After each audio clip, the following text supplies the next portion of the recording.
The black sedan pulled up to the imposing gates of Fort Henderson Military Base at exactly 800 hours.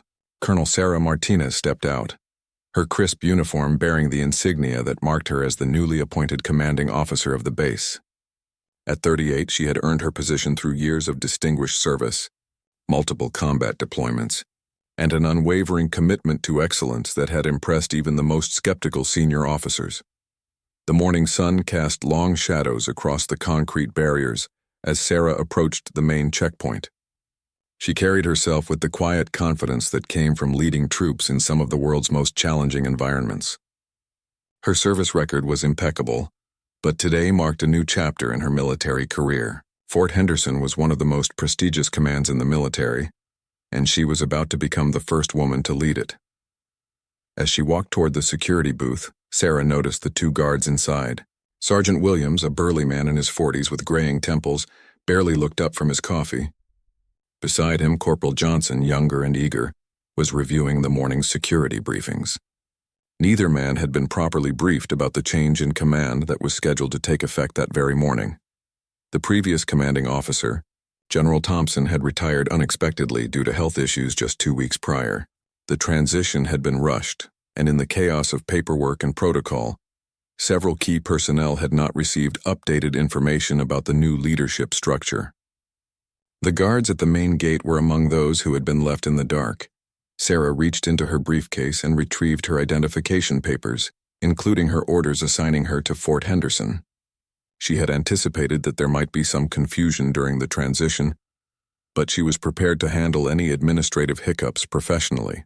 Her experience had taught her that clear communication and patience were often more effective than pulling rank.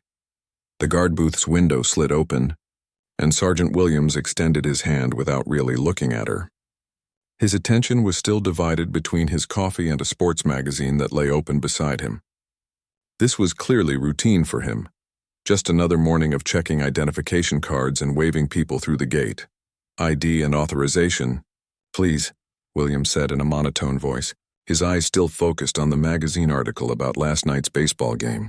The routine nature of his request suggested he was expecting just another visitor or contractor, someone who would show their temporary pass and be directed to the appropriate building. Sarah handed over her military identification card along with her official orders. The documents clearly stated her new position and authorization level, but Williams took them without any real examination. He glanced briefly at the ID photo, comparing it to the woman standing before him, but the significance of her rank and position didn't immediately register. "Ma'am, I'm going to need to see your visitor authorization," Williams said, handing back her ID while barely glancing at the orders. "All civilian personnel need proper clearance to enter the base." The assumption stung more than Sarah had expected.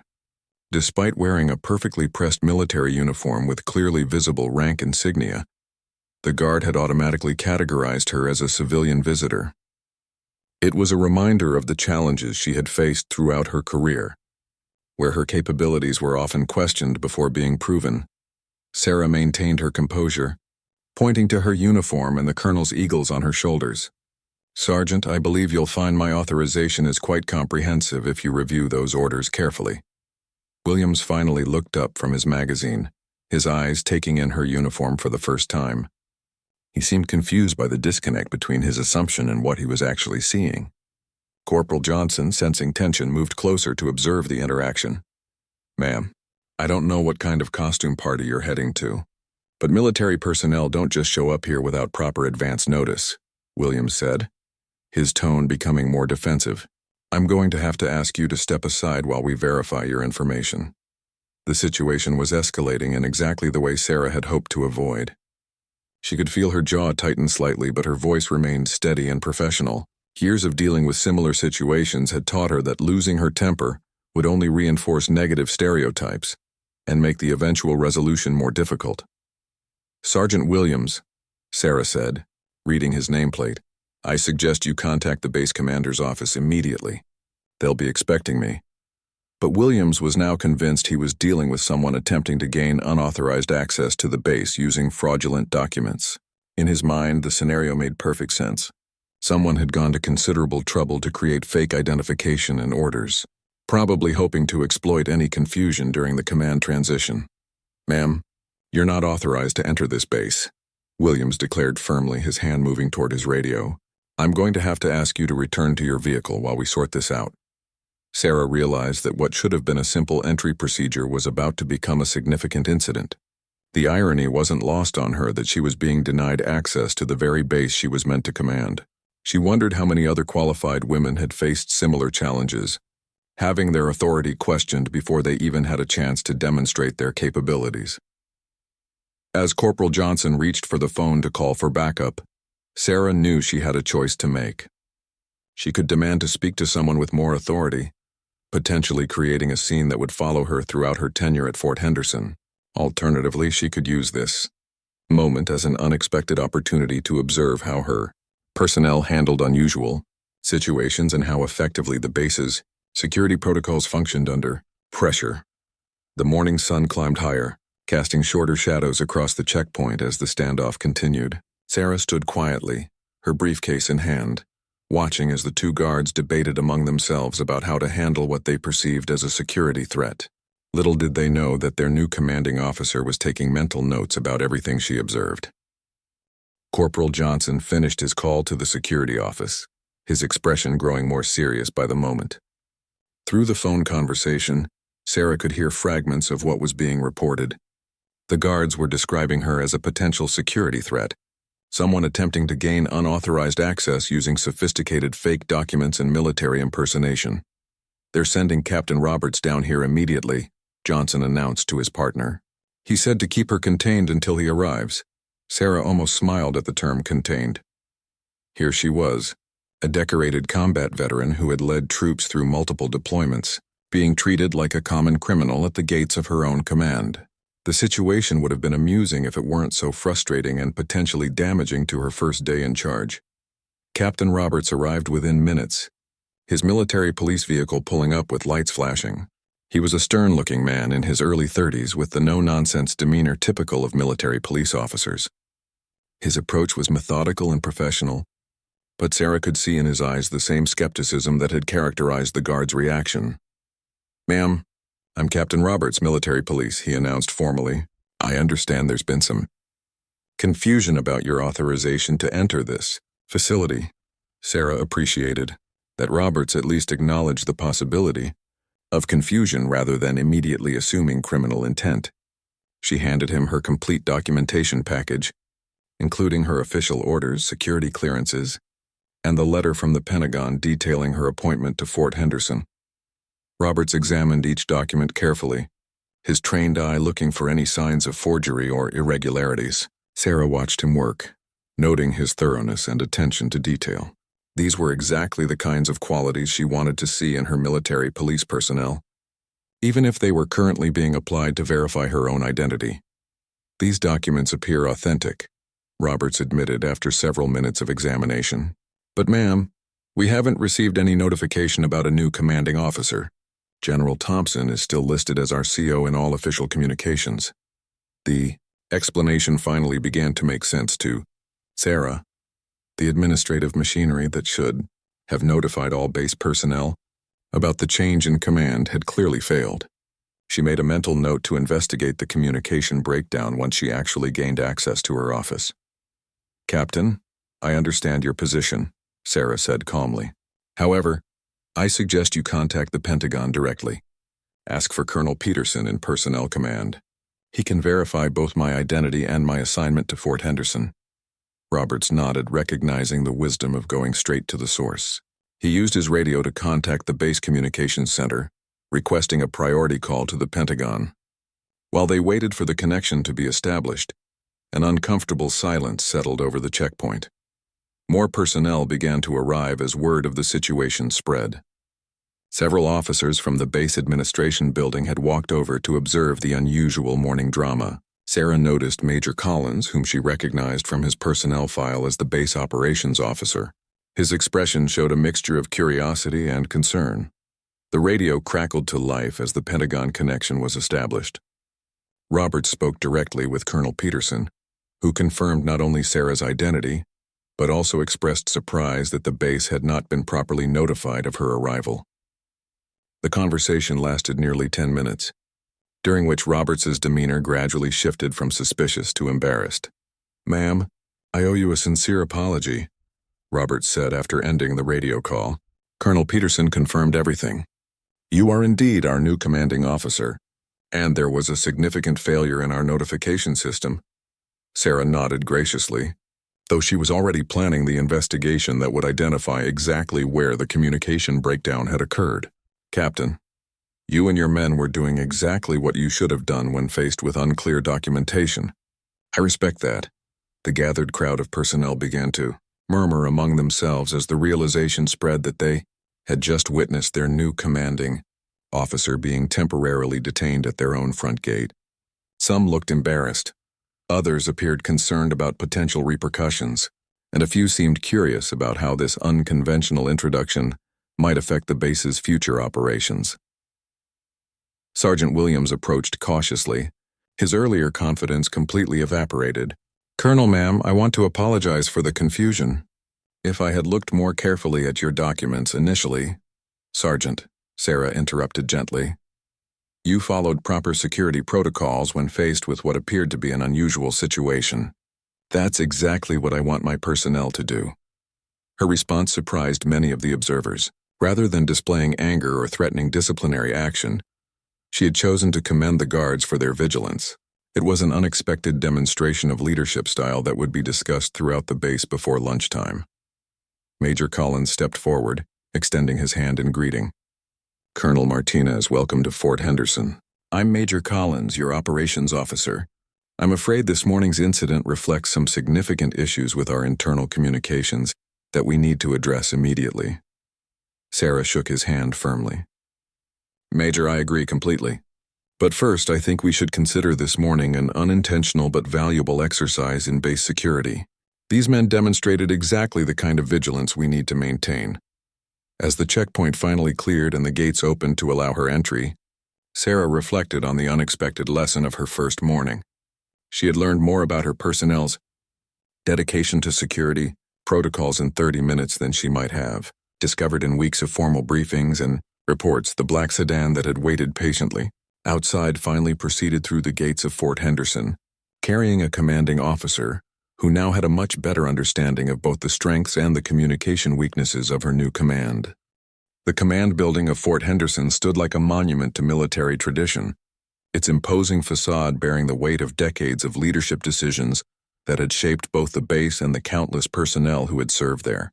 As Sarah's vehicle approached the main entrance, she could see staff members gathering at windows, word of the morning's unusual events having spread rapidly through the military grapevine. Major Collins had offered to escort her personally to the commander's office, an gesture that Sarah appreciated given the morning's circumstances. As they walked through the main corridor, she observed the efficiency with which the building operated. Personnel moved with purpose, communications flowed smoothly, and there was an unmistakable sense of professional competence that spoke well of the base's operational standards. "Colonel, I've taken the liberty of assembling your senior staff for an impromptu meeting," Collins explained as they approached the command suite. "Given this morning's communication breakdown, I thought it would be beneficial for everyone to meet you directly and receive any immediate guidance you might have." Sarah nodded approvingly. Collins had demonstrated good judgment in recognizing that the failed notification system might have created uncertainty among the leadership team. A face-to-face introduction would help establish clear lines of authority and communication from the outset. The commander's office was impressive, with large windows overlooking the main parade ground and walls lined with photographs, documenting the base's distinguished history. Sarah took a moment to examine some of the images, noting the faces of previous commanders and the evolution of Fort Henderson through various conflicts and peacetime missions. Lieutenant Colonel Davies, the base executive officer, entered the office with obvious nervousness. He had been acting commander since General Thompson's sudden retirement, and the morning's events had clearly caught him off guard. His first words revealed the depth of the administrative confusion that had led to the checkpoint incident. "Colonel Martinez, I must apologize profusely for this morning's situation," Davies began, his voice tight with stress. "I was assured by headquarters that all personnel notifications had been processed. Clearly that was not the case." Sarah gestured for him to sit down, her demeanor calm and reassuring. Lieutenant Colonel, these things happen during transitions. What's important now is that we identify the breakdown and ensure it doesn't happen again. The senior staff meeting that followed provided Sarah with valuable insights into the bases, operations, and the personalities of her key personnel. Colonel Thompson had been a traditional leader, respected but somewhat distant from day-to-day operations. His sudden departure had left some uncertainty about future direction and priorities. Chief Master Sergeant Rodriguez, the senior enlisted advisor, presented a comprehensive overview of personnel issues and morale factors. His report was thorough and honest, touching on both strengths and areas needing improvement. Sarah appreciated his direct approach and made note of several issues that would require her immediate attention. "Ma'am, if I may speak frankly," Rodriguez said near the end of his briefing, "the troops have been somewhat uncertain about leadership continuity. This morning's incident, while unfortunate, actually demonstrated something important about your character that will resonate throughout the base." Sarah raised an eyebrow, curious about his perspective. "How so, Chief?" "Word is already spreading about how you handled the situation at the gate. Rather than coming down hard on personnel who were doing their jobs, you commended them for their vigilance. That kind of leadership approach hasn't been seen here While the observation sparked a broader discussion about leadership philosophy and the balance between maintaining discipline and fostering an environment where personnel felt comfortable raising concerns or questioning unusual situations. Sarah shared her belief that effective security depended on empowering every individual to act responsibly, even when that meant challenging apparent authority. Major Williams from the intelligence section raised an important point about the morning's events. "Colonel, while the checkpoint incident was resolved positively, it does highlight some vulnerabilities in our information flow. If hostile actors were studying our procedures, they might identify ways to exploit similar communication gaps." Sarah nodded thoughtfully. "Excellent point, Major. I want a complete review of our notification and communication protocols within 72 hours. We need to understand not just what failed this morning, but what other potential vulnerabilities might exist." As the meeting concluded, Sarah felt increasingly confident about the quality of personnel she would be leading. Despite the morning's confusion, her staff had demonstrated professionalism, initiative, and a willingness to acknowledge problems honestly. These were the foundations upon which effective leadership could be built. The afternoon brought a series of facility tours and briefings that gave Sarah a comprehensive overview of Fort Henderson's capabilities and current operations. She was impressed by the dedication and competence she observed at every level, from the newest recruits to the most senior non-commissioned officers.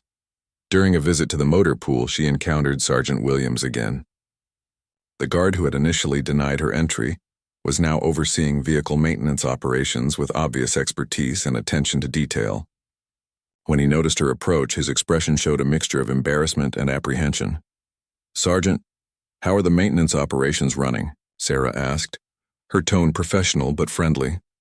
"Very well, ma'am," Williams replied, clearly still uncomfortable about the morning's events. "Colonel, I want to apologize again for not recognizing you this morning. There's no excuse for not examining your credentials more carefully." Sarah smiled slightly. "Sergeant, I've been thinking about this morning's events, and I've reached a conclusion.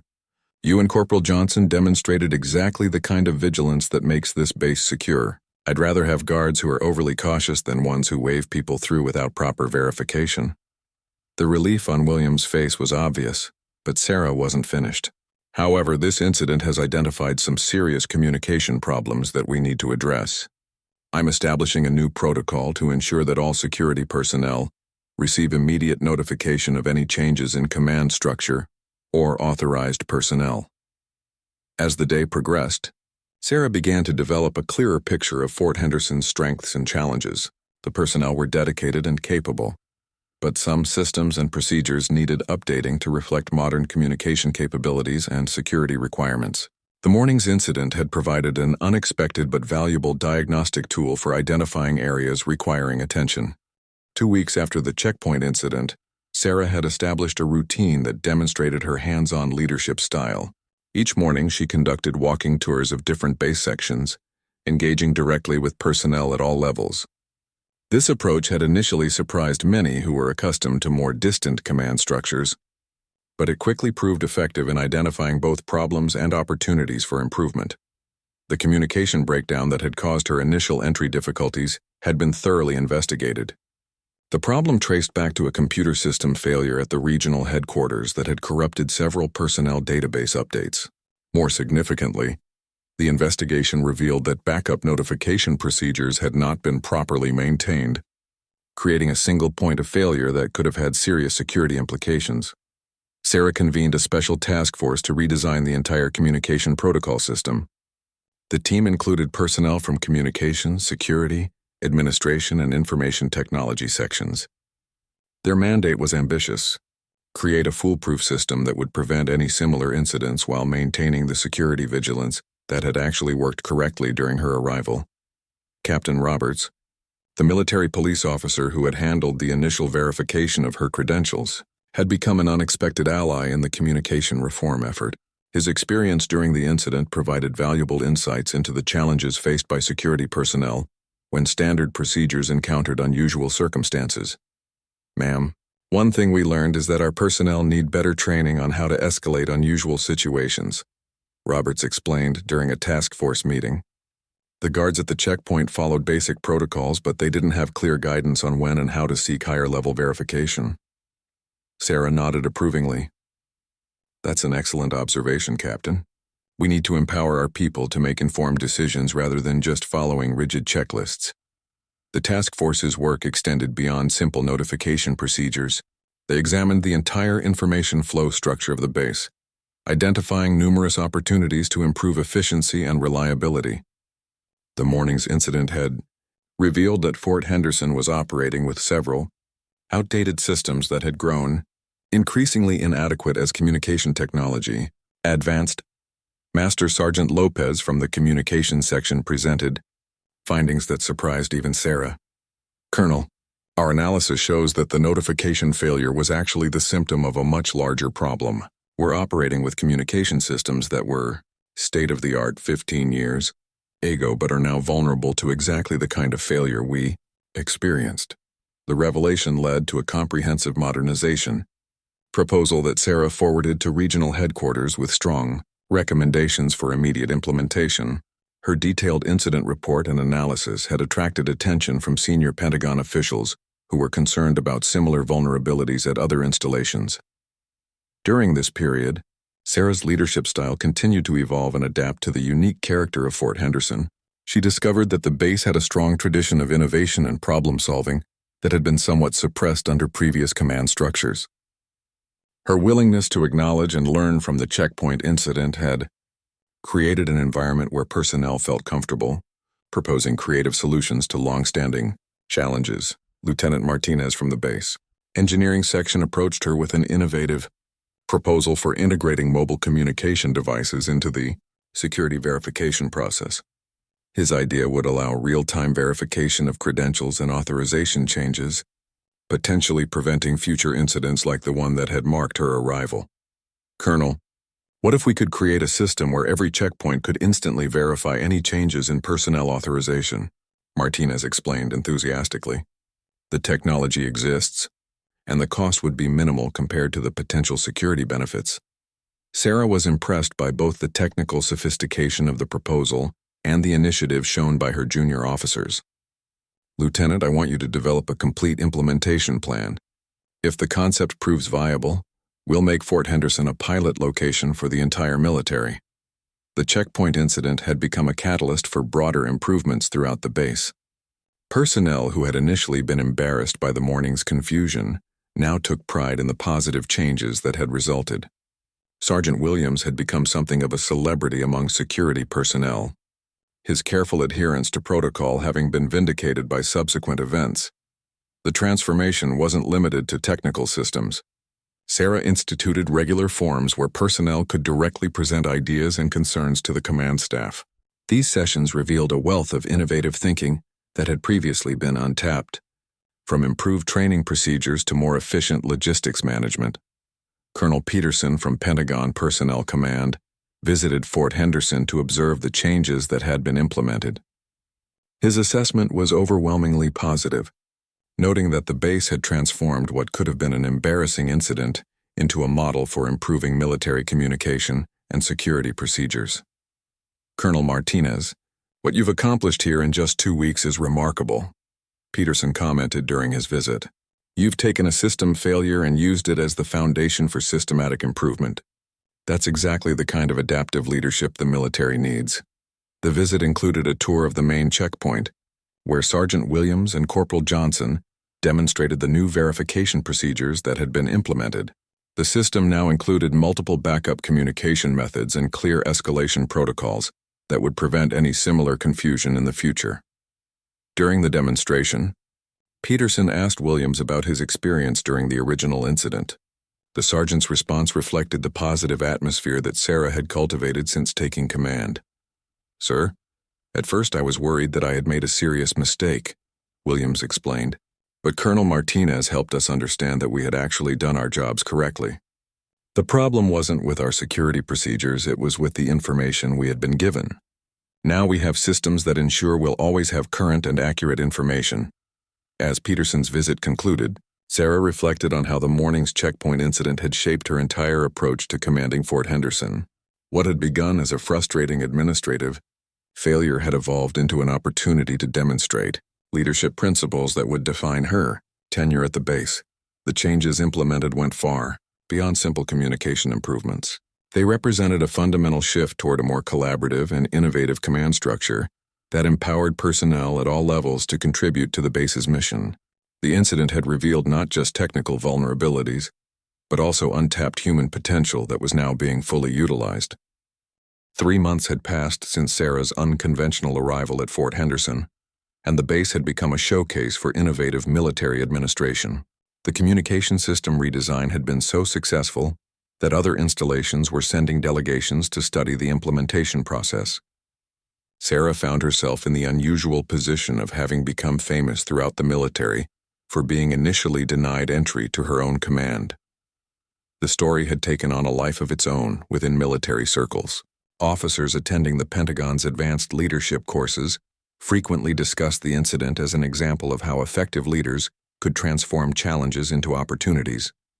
Sarah had been invited to speak at several conferences about adaptive leadership and crisis management, though she always emphasized that the real credit belonged to the personnel who had embraced change and innovation. General Harrison, the regional commander, visited Fort Henderson to personally assess the transformations that had occurred. His inspection was comprehensive, covering everything from the new communication protocols to the broader cultural changes that had emerged under Sarah's leadership. The results exceeded even his optimistic expectations. "Colonel Martinez, I've reviewed installations throughout this region, and Fort Henderson has become the standard by which others are measured," Harrison observed during his final briefing. "More importantly, you've demonstrated that leadership effectiveness isn't about avoiding problems, but about how you respond when problems occur." The general's visit included meetings with personnel at all levels, from senior staff officers to the newest recruits. The consistent message he heard was that the base had developed a culture where problems were viewed as opportunities for improvement rather than sources of blame or punishment. This philosophical shift had produced measurable improvements in efficiency, morale, and operational effectiveness. Sergeant Williams had become an unexpected symbol of the base's transformation. His careful adherence to security protocols during Sarah's arrival had been held up as an example of proper procedure, and he had been selected to train other security personnel in the new verification systems. The recognition had boosted his confidence and demonstrated that doing one's job correctly would always be valued, regardless of initial appearances. During General Harrison's visit, Williams participated in a demonstration of the enhanced checkpoint procedures. The system now included biometric verification, real-time database connectivity, and multiple backup communication methods. The technology was impressive, but Harrison was more interested in the human elements of the security process. "Sergeant, tell me about your decision-making process when unusual situations arise," Harrison requested during the demonstration. Williams responded with confidence that reflected the training and empowerment he had received over the past months. "Sir, we've learned that security isn't just about following checklists.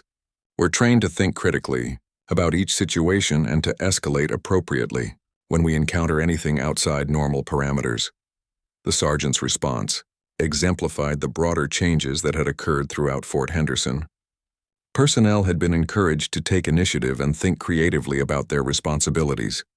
This approach had led to numerous innovations in procedures and operations that were now being studied by other military installations. Major Collins presented, Harrison with a comprehensive analysis of the base's performance metrics since Sarah had taken command. The data showed improvements in virtually every measured category, from equipment readiness rates to personnel satisfaction scores. Most significantly, the base had achieved these improvements while simultaneously implementing major system upgrades and procedural changes. General, what we've discovered is that involving personnel in the improvement process generates far better results than simply mandating changes from above, Collins explained. Colonel Martinez created an environment where everyone feels empowered to contribute ideas and identify potential improvements. The success at Fort Henderson had attracted attention from beyond the military community. A team of researchers from a prestigious university had requested permission to study the base's transformation as part of a broader project on organizational change management. Their preliminary findings suggested that the approaches developed at Fort Henderson could be applicable to a wide range of institutions facing similar challenges. Dr. Rebecca Thompson, the lead researcher, spent a week interviewing personnel and observing operations. Her conversations with Sarah revealed the thoughtful leadership philosophy that had guided the base's transformation. Colonel, what strikes me most about your approach is how you turned what could have been a negative incident into a positive catalyst for change, Dr. Thompson observed.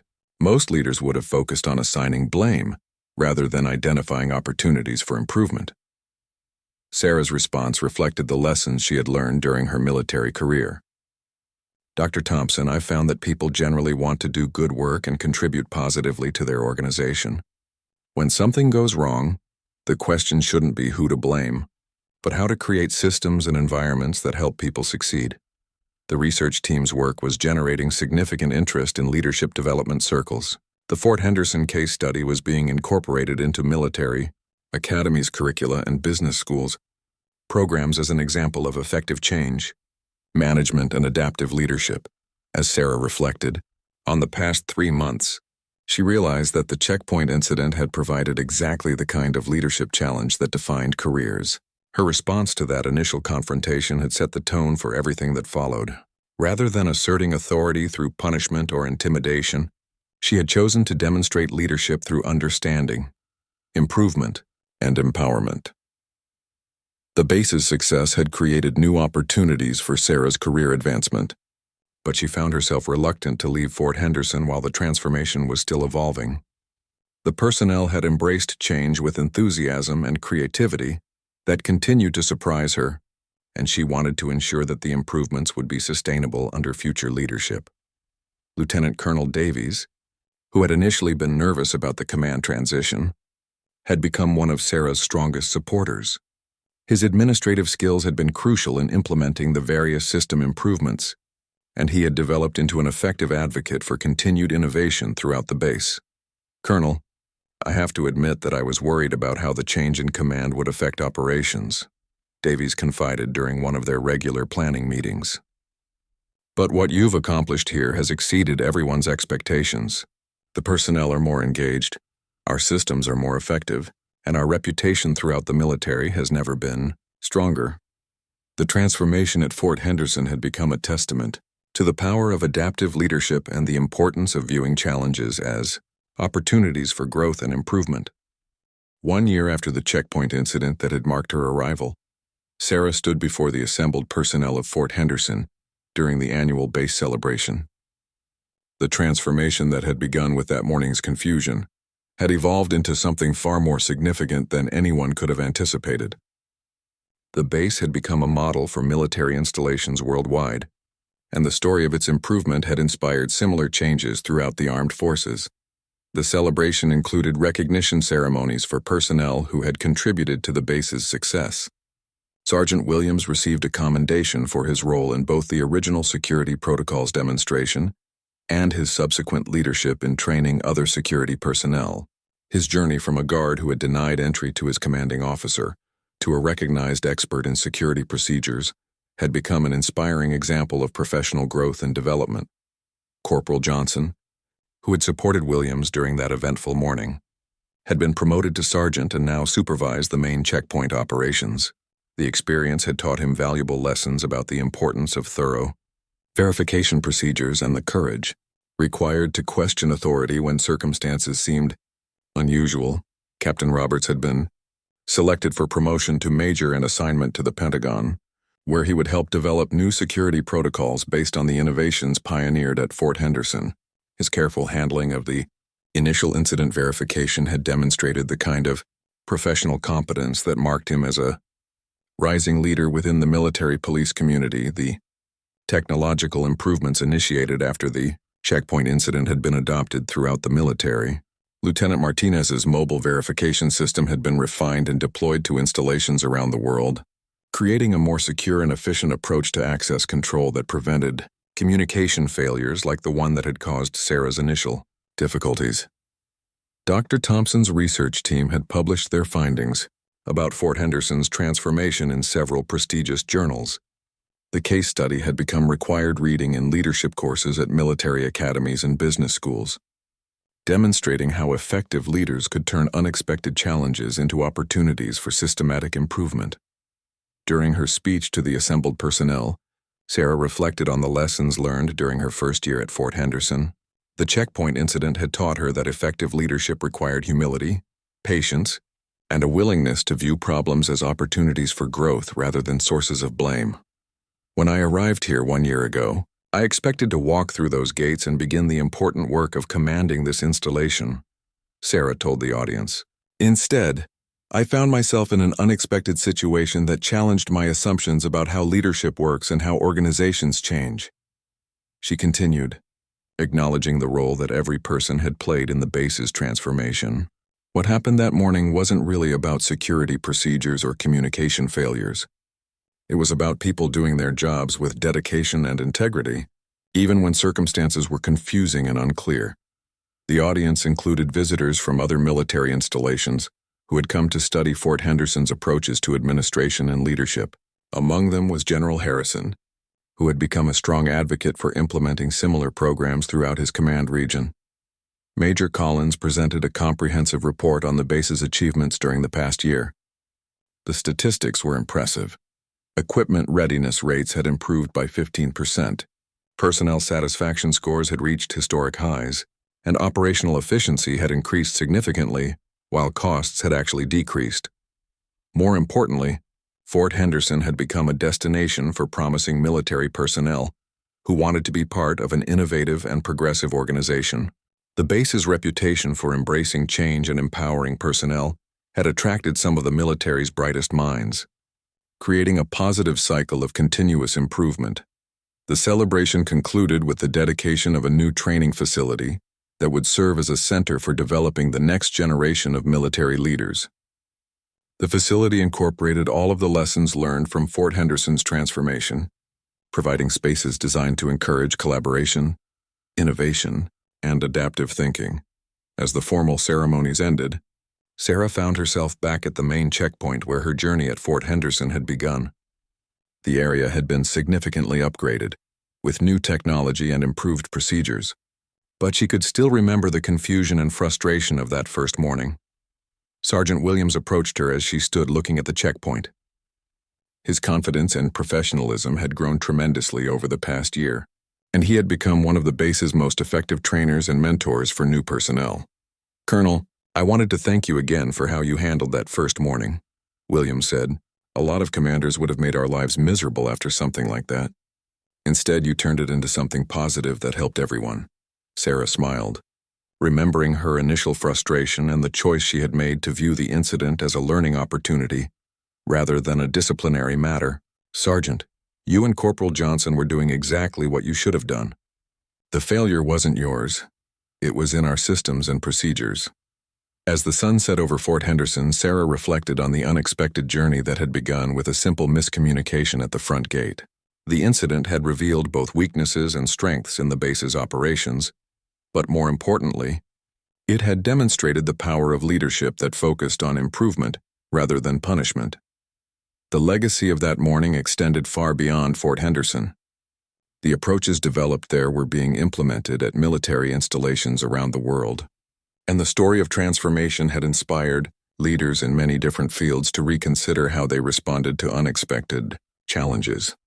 Sarah's career had been significantly enhanced by the success at Fort Henderson, and she had received offers for prestigious assignments at the Pentagon and other major commands. However, she had chosen to remain at the base for another year, ensuring that the improvements would be fully integrated and sustainable under future leadership. The checkpoint incident had taught her that the most important leadership moments often occurred when things went wrong, rather than when they went right. How a leader responded to unexpected challenges revealed more about their character and effectiveness than any amount of success during routine operations. As she walked back toward the command building, Sarah encountered groups of personnel from the day's celebration. Their conversations were animated and positive, reflecting the pride they felt in being part of Fort Henderson's success story. The transformation had created a sense of shared accomplishment that extended throughout every section of the base. The evening brought quiet reflection in her office, where Sarah reviewed the reports and recommendations that would guide Fort Henderson's continued development. The checkpoint incident had taught her that effective leadership required constant attention to both the big picture and the smallest details of daily operations. Her desk held letters from military leaders around the world who had implemented similar approaches at their installations. The Fort Henderson model was being adapted to different cultures and operational requirements, but the core principles remained constant. Trust your personnel, learn from mistakes, and view every challenge as an opportunity for improvement.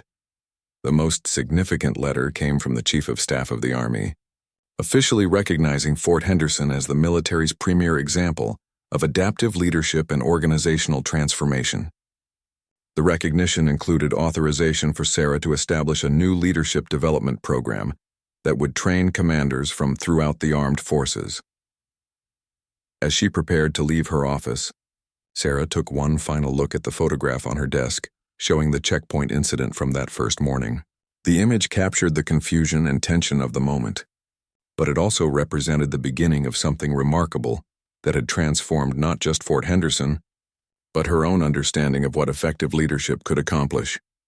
The security guards at the main gate saluted respectfully as she drove past, their professional demeanor reflecting the pride and competence that had become hallmarks of Fort Henderson under her command. The same checkpoint that had once denied her entry now stood as a symbol of security excellence and adaptive procedures that protected the base while maintaining the flexibility needed for effective operations. Fort Henderson had become more than just another military installation. It had evolved into a living laboratory for leadership development and organizational improvement, demonstrating that the most powerful changes often emerged from the most unexpected circumstances. The checkpoint incident would be remembered not as an embarrassing mistake, but as the catalyst that transformed a good military base into an exceptional one.